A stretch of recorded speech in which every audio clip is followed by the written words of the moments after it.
Welcome everyone. In this deck, I am focusing on escalation paths and decision rights as part of AI governance operating model. This builds on the previous discussion of policy exception handling, so I want the class to keep that thread in mind. The main question for this topic is simple. How does escalation paths and decision rights change the way an enterprise makes decisions, assigns accountability, operates controls, and proves that the controls worked? As we go through the slides, listen for the movement from idea to execution. We will start with the concept, then move through risks, workflow, tools, implementation, and a short classroom exercise. Now that the topic is on the table, I want to set our learning objectives. By the end of this deck, the goal is not just to define escalation paths and decision rights.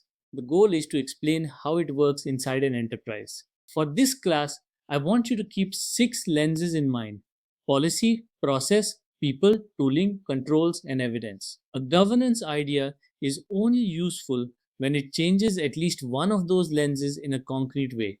The example on the slide is our bridge from theory to practice. As I explain it, think about where your own organization would need an owner, an approval step, a metric, or an auditable record. With the objectives clear, we can now ask why this topic matters enough to spend enterprise time and budget on it. This slide is about stakes, escalation paths, and decision rights matters. Because AI governance is not only about writing policies, it is about preventing unmanaged AI behavior from becoming business, compliance, security, or reputational risk. The risk side is especially important here. For this topic, the common failure modes include central team bottlenecks, rubber stamp review, and unclear escalation. I would pause on each one and ask the class, what would the first warning sign look like in production? The value chain along the bottom is the through line for the rest of the deck. Policy becomes process.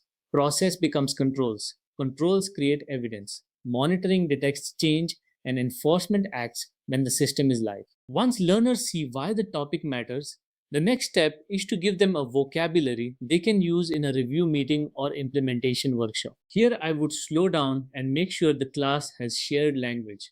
The core concepts for this topic include federated accountability, review workflow, RRCI, and decision rights. These are not academic terms, they are the vocabulary teams use to make decisions together. The plain language anchor is the most important message on this slide.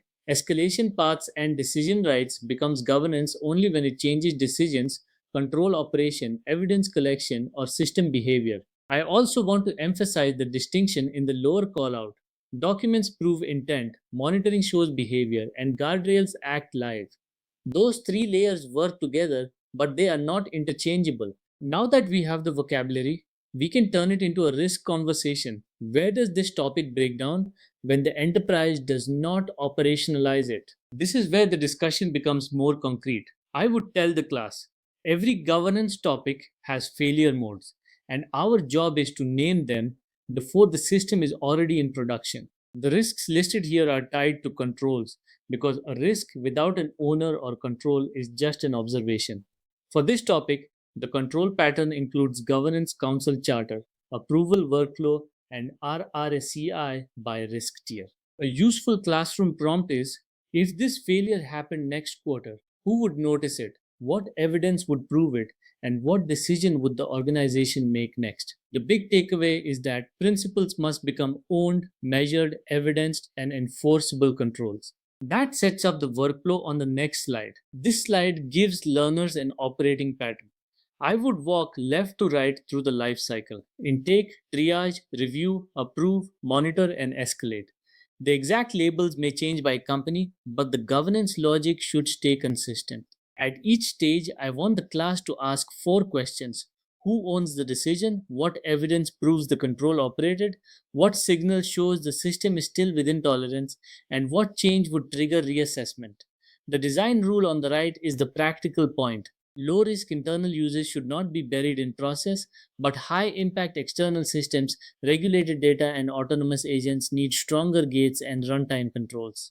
Once the workflow is clear, we can talk about tooling without falling into the trap of assuming one platform solves every layer of governance. Tooling is often where enterprise AI governance conversations get blurry, so I would frame this slide carefully. We are mapping tools by control layer, not shopping for a single magic product.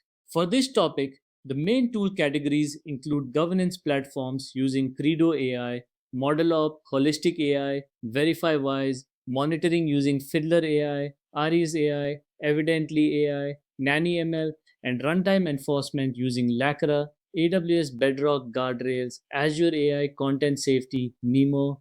The point is to show how governance platforms, monitoring, guardrails, testing, tracing, and identity controls play different roles. I would tell the class that tool selection should follow the workflow. First, define the decision, evidence, risk tier, and enforcement need. Then choose tools that make that operating model easier to execute.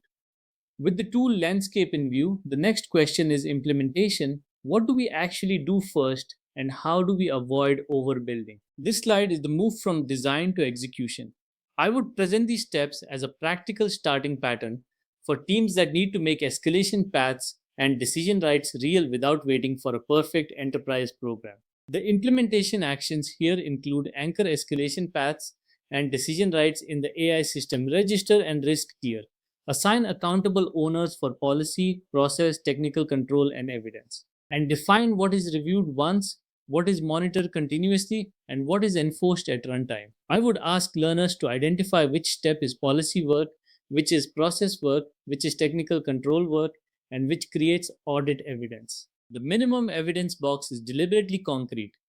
A decision record, owner, risk tier, control checklist, test result, exception status, and change history are the kinds of artifacts that make governance defensible. After implementation, the useful classroom move is to compare mature habits with common mistakes because that is where teams usually recognize their own gaps. Here, I would make the discussion practical and candid. The best practices are the habits that keep escalation paths and decision rights connected to decisions, owners, controls, evidence, and actual system behavior. The common mistakes are equally important. Teams often write principles, review too late, confuse governance workflow with runtime security, or forget to reassess after data, model, prompt, vendor, or permission changes. A good way to teach this slide is to ask learners which mistake is most likely in their environment and what one control would reduce that risk in the next 30 days. That sets up the recap. We are going to pull the key ideas together and turn them into a short discussion or lab prompt. To close this deck, I would bring the class back to the central message. Escalation paths and decision rights links AI ambition to accountable enterprise behavior. It is not separate from delivery. It is how delivery becomes safe, compliant, and repeatable. The takeaways summarize the operating logic. Know the controls, separate documentation from monitoring and runtime enforcement, and choose tools that support the workflow and evidence model. For the exercise, I would have learners choose one AI use case and walk through intake, risk tiering, controls monitoring, runtime enforcement, and audit evidence. The value is in making the governance path visible. When we move on, we will connect this to governance, intake, and portfolio management in AI governance operating model.